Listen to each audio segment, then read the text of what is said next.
It's the Temptations with the song My Girl. And like I said, I was saying I think I got a friend. And I love that the Ministry of Industries, Mines and Energy actually also get to, powering the future, plus giving us friendships. Absolutely love it. If you're just joining us in studio today, we have Miss Josephine Uushona. She is a senior geoscientist at the Ministry.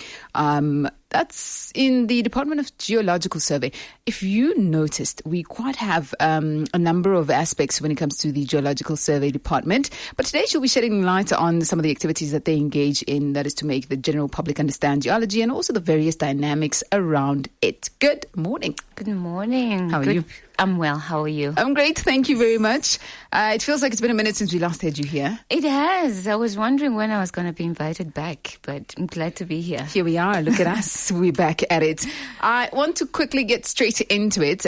Geology often deals with timescales and processes that are hard to grasp, such as plate tectonics or climate shifts over millions of years. How do you make these concepts relatable and engaging? That's to the public or for the public. Yeah. So, I think for the past few weeks or so, maybe a month, we've been, trying to bring forth the concept of geology and what it entails.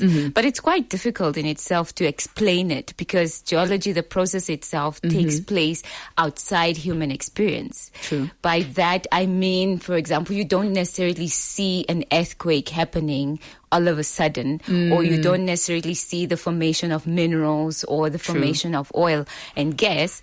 But this, because of these processes, it makes it difficult for us to explain it. So we have to use our imagination, unfortunately. Yeah. So, for example, if we take plate tectonics, right? So it's hard to tell someone no that the plates are currently moving if they don't feel it. True. So we go back in history. So we try to correlate it with, like the school subjects. For example, for school kids, we integrate it in the school curriculum itself. Nice. So we look at the geology subject that they have. So what they focus on is plate tectonics, but they also focus on different types of rocks. True. So how we approach this is, for example, think about how we and South America were connected at one point, right?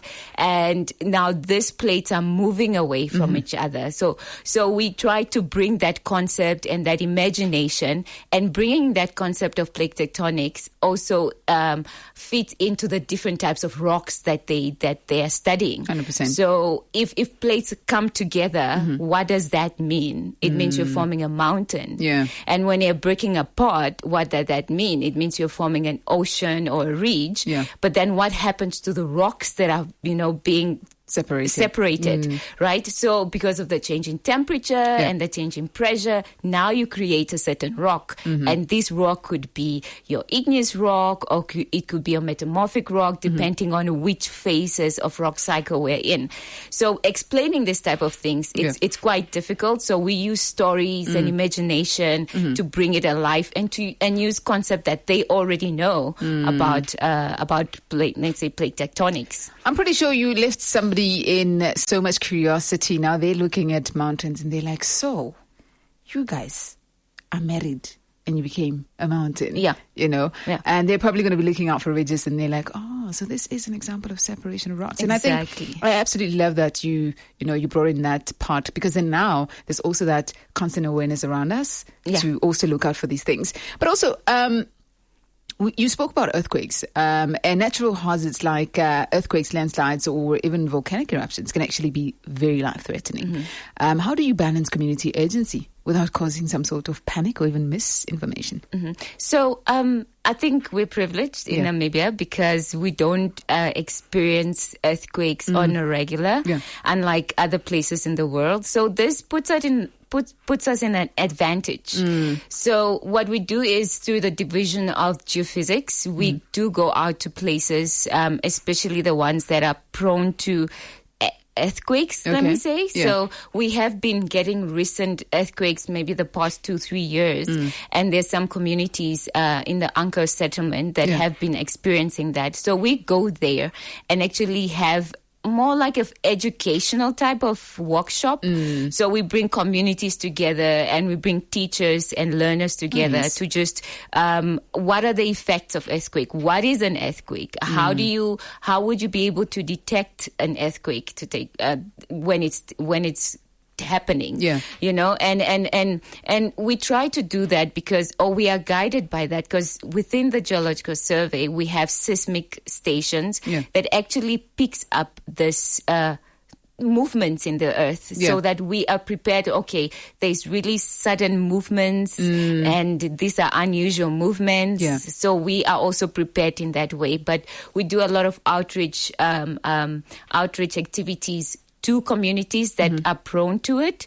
And so we also would like to do informative type of booklets and brochures to just spread it out as well. All right. So if you're joining in 99 FM, that's where you're at. That is Ms. Josephine Uushona, Senior Geoscientist at the Ministry of Industries, Mines and Energy in the Department of Geological Survey. Tell you what, she is making sure that apart from you just hearing geology and all these other things, she's actually breaking down some of these aspects to help us, you and I, as the public, understand it better, and also the various dynamics around this thing called geology, right? So if you're one of those who are only tuning in today and you're like, geology, you're actually right on time, because today the breakdown is for you and I as the public, right? The days before that could have been a bit more detailed because it was the various things, what geoeconomics does. We also got in on geomedicine or medical aspects with geology, and we were just like, what? But the fascination continues, and that is as the Ministry of Industries, Mines and Energy continues to power our future. We'll be back on the other side of things where we will be looking at how, they turn research into compelling stories to capture our attention. We'll be back. Namibia's energy future is bright, driven by innovation and our commitment to sustainability.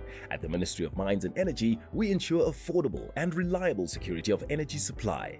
With goals anchored on renewable energy and diversifying our energy sources, we're building a resilient future focused on harnessing the power of nature. From our cities to the most remote villages, powering industries, uplifting communities, and fostering economic growth. Harnessing our resources, powering our future.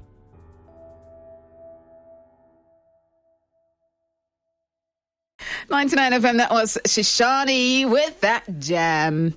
And of course, we are back. In case you're wondering what that jam is titled, it is Wishes. For you that's been wishing to get into geology, but you didn't quite grasp the concept of it, we have somebody making sure that the breakdown of understanding geology and the various dynamics around it she's doing a good job, you ask me. I'm sitting here and I'm like, is it too late? Is it? Never too late. Yeah, it's never too late. Well, I'm a little hopeful there. That's Ms. Josephine Uushona, Senior Geoscientist at the Ministry of Industries, Mines and Energy in the Department of Geological Survey. Earlier, you were, of course, telling us how you balance communicating urgency without really causing panic or misinformation. I want us to get into something. So geoscience, just like most sciences, seems to be dry to non-scientists. They kind of don't get it, and stuff of that sort. But how do you then turn your research into compelling stories to capture our attention, especially as a public? And then you also think about the younger audiences and also just using social media. How do you do that? So it's okay. Before I start, there's this new concept or a new disciplinary called science communication. Okay. So this is somewhat some sort of a leeway for scientists in general to just learn how to communicate. So how to simplify this complex terms into something relatable. Yeah. And geologists, just like you said, like any other scientist, we really find it difficult because ever since I think the inception of the subject itself, it was guarded between just geologists themselves. Okay. So me trying to explain to someone about the work that I do, which is already not relatable in the sense, it's quite difficult. But what we do is we have produced a 3-minute video that explains geology from say the earth itself, and it goes into mining, goes into water, goes into all these other things that are relatable to us. So this video is available on the Ministry of Industry, Mines and Energy YouTube channel. So you can get that. So those are one of the aspects that we do. So we also provide informative brochures. So nice. We created this poster. It's not only speaking about geology, but the sustainable of geology. So it's much more relatable because we made it in such a way that you are able to identify maybe your corrugated iron houses. So we're like, okay, this corrugated iron house comes from geological materials, and these are the materials that it comes from. And maybe you spoke about agrogeology. We also have something that shows, okay, when you are plowing in the field, these are the minerals that could enhance your crop production or things like that. Nice. So there's a lot of materials that we have produced. Unfortunately, we haven't done social media. Okay. We are still learning. All right. We don't know how to engage that, but that's also coming. But obviously with snippet and sometimes collaborations with, 99 FM or Future Media, it also helps us to bring that balance between the science and the media and how outreach can be done through those two mediums. All right. So that's quite helpful. Well, other thing I could say, I could build on the aspects of storytelling. So what we do part of the department, we go out to schools when we explain how geosciences work. Yeah. So we integrate it together, like I said, with other subjects that are within the school curriculum. And if I could take a concept of how salt is produced, so you look at the ecosystem or the systems like the salt water, but how do you get that salt water to turn into just the salt, salt itself? So that's a whole story that you are able to tell, from harvesting to evaporation and then crystallization and all that. So that's, I think the basis of it is mediums that we have done so far. It is Powering Your Future with the Ministry of Industries, Mines and Energy, and of course in studio, Miss Josephine Uushona, trying to break it down. And you still are with us on 99 FM. And listen, like I always say, these are lessons. These are, have you ever been in a lecture where you're just like, that should have been an hour and 40 minutes, but it felt like it was 45 minutes. I think today's session pretty much feels like it. And that's simply because there's so much that goes into this that we actually don't realize. But the best part is also the fact that we get to hear in on the breakdown in you and I's layman terms.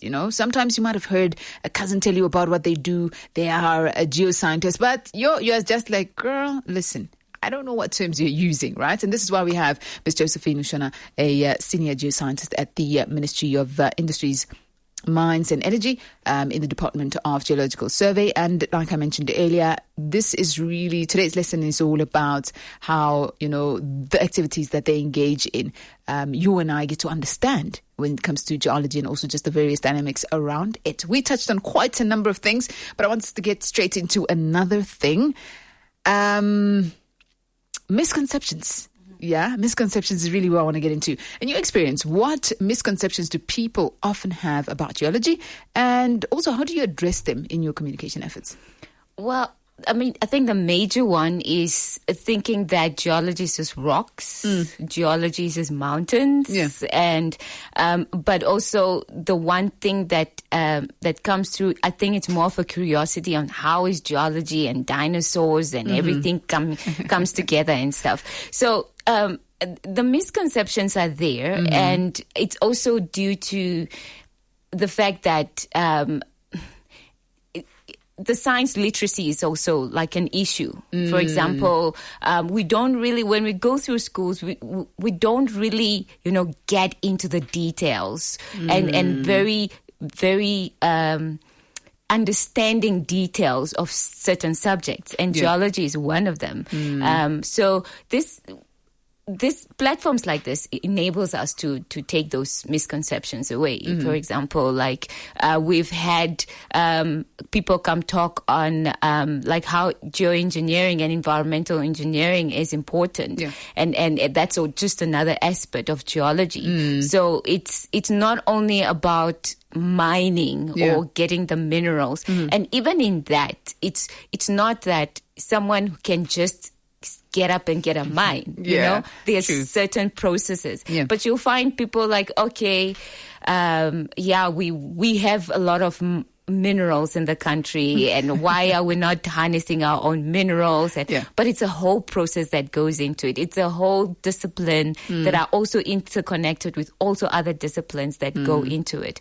So doing shows like this and being able to communicate, attending trade fairs as well as community outreach programs, creating videos that I just mentioned before, this allows us just to get out there for a certain public understanding of science, but then we can then go deeper into how we can take away these misconceptions. But we need the public to have a certain degree of excitement towards science. Let me not say, or just towards generally science, a certain degree of wanting to participate in science.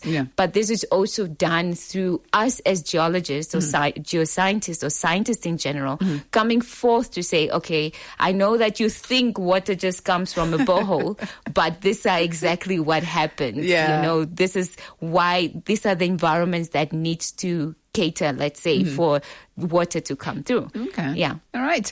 I mean, you have broken down the misconceptions that people often have about geology, and you've also touched on how you address them in your communication efforts. But I also got to hear in on a challenge that you spoke about earlier. But I want us to get a bit more into that. What are some of those common challenges that you face in communicating geological related information to the public? I know you mentioned one of the interest aspect. That.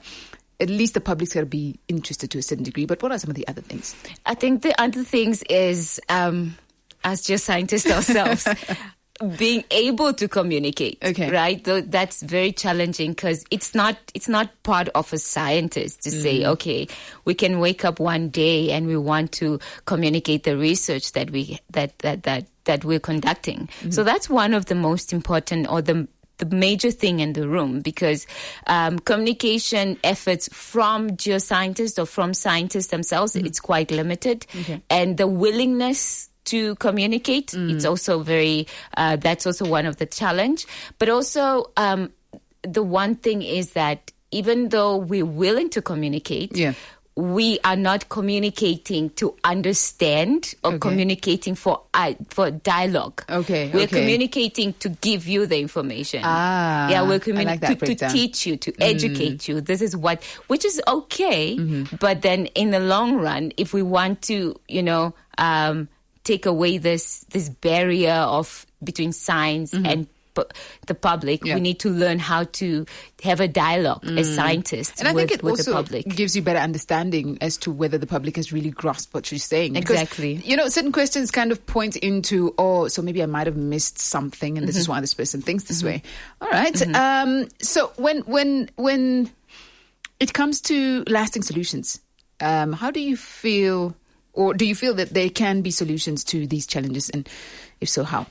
I like this question because I just recently finished, I'm recently doing a research paper on public engagement with geosciences, geoscientists. And one of the things is that we don't have training as geologists or scientists in communicating. So that could be one of the possible solutions where our universities can integrate, science communication for early careers to learn how to. I'm conducting this research on, natural products. I want to make medicine out of these natural products. But then how do I effectively communicate it to policymakers, to people who are going to eventually consume this product and see the science behind it? So that's the one aspect that we can look into, the training of communications among scientists. The other thing is that we need to also take into consideration the public understanding of sciences. So more effective communication for those that can communicate sciences. Yeah. So science communication is quite broad. So it's not only focusing on geology, but it can focus on a medicinal from medicine, it can focus on biology, it can focus on the other sciences. If we can create a community of scientists that will come together and eventually work on, I don't know, like a communication framework or something along those lines, that we are able to effectively communicate. So that will put us in a very, I think, a good place in terms of funding, because public understanding is okay. Yeah. People are able to engage in into a science communication discussion. Yeah. Maybe I can give an example. Sure. So a few months or years, there's a company that is wanting to do any type of, if there's a company that wants to do drilling in a certain community, the invitation is sent out to people to come and say, okay, what do you think about this new initiative? What do you think about this mining, like, for example, a mining being established? What does it mean for your community? Yeah. And what is the science? Because if we come as a mine, we're going to blow up some stuff, right? We're going to change the ecosystem of the environment. Do you understand what that means for you? Is your community prone to crop production? Or is it going to change maybe the type of plants that you use for medicinal something for your in your community? So these are the things that we need to be able to help or create an environment where our communities can engage into that type of conversations. Nice. Because it's good for the country for us to have mining and mining activities going on, but it's also good that our citizens themselves understand the importance that comes with it and the environmental aspect that comes with it, but that comes from communication. All right. Yeah. I don't like goodbyes. Just putting it out there. But we got to say goodbye to you. But before I leave, or I let you leave, perhaps any final words from your side? Yes. So part of what we do at the department is we go around schools and communities to talk about geosciences, and we especially do this for schools. So we have this regional outreach program. So we go to different schools around the country and we speak about geology, we speak about even science in itself, because we want to integrate, we want to bring the concept of geology into schools, not necessarily as part of the curriculum, but also just an idea that there's this concept of geology, and it's quite different from geography, because people tend to mix the two. I think I can admit that to a certain degree. I think before the first two lessons, you think geology and what rhymes with geology. I mean, we're from the music space, so we're like, what rhymes with geology? Geography, but as time progresses, you actually get to see that actually there's so much difference in there. Yeah. So what we want to do is have that knowledge out there, and especially to our learners, we want them to have a different way of thinking towards geology or geography or earth sciences or science in itself. So we have these activities that we do with the learners. We have creating buildings that are prone to earthquakes or that cannot be prone to earthquakes. Nice. We have what will happen to you when there's a volcano. So we have all these activities of things popping up and, talking about the plate tectonics and the rock cycle in itself. So I would just like to put it out there for any school that would want us to come and do these activities for them, or would want us to engage with their learners. It usually takes us an hour or 30 minutes, depending on the type of what the need that you want us to do during our outreach programs. So just a call to schools and principals. Our department is quite open. We want to engage and we want to, contribute to the knowledge-based society that people have been speaking about. So that's the one way we can do that. Okay. And I believe doing it through high school learners is great, because then they can grow up and still, get into the field and make great contributions to science. Nice. Yeah. Well, that's Ms. Josephine Uushona, Senior Geoscientist at the Ministry of Industries, Mines and Energy in the Department of Geological Survey, really shedding light on some of the activities that they engage in to make general public understand geology and the various dynamics around it. From today on, at this point, I'm pretty sure you have taken quite a number of nuggets from this conversation, and you are taking that to a colleague somewhere in your office, or maybe